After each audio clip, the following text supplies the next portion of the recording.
when you think about the one-to-one, or think about the meetings, talk a little bit about the speaker portion. What are some examples of value you've seen from that portion, or what you think of it?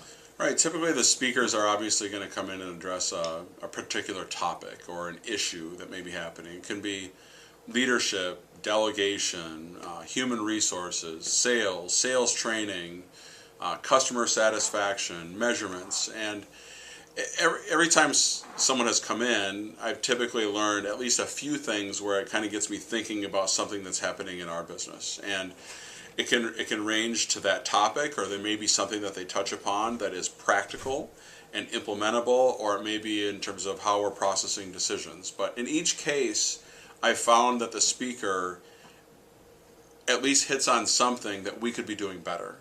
And then it's just a matter of identifying how to improve it and then implement it within our organization to take the things that they're talking about. And it isn't always 100%, but typically there's at least a few things that you can take back and say, hey, that's a good idea.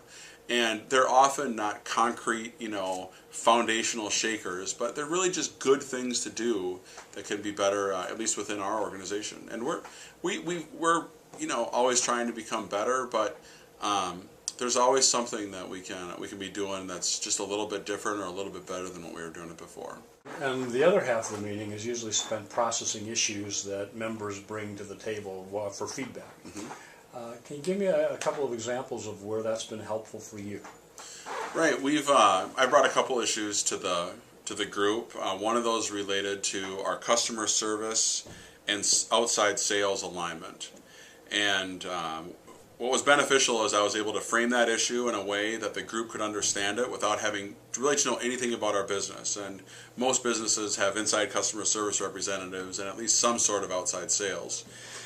And in working through that issue, I had a framework that I thought we needed to do, and the group agreed with that framework. However, it was great to get feedback from the group on some implementation items that I should be aware of, like don't directly tie 100% of the person's on the inside's compensation directly to the outside's person's success, which is one of the things I had thought about. But after hearing some good feedback from the group, I decided to go a different way, and the rollout for us has been successful, and some of that success is due to the feedback that I received from the group.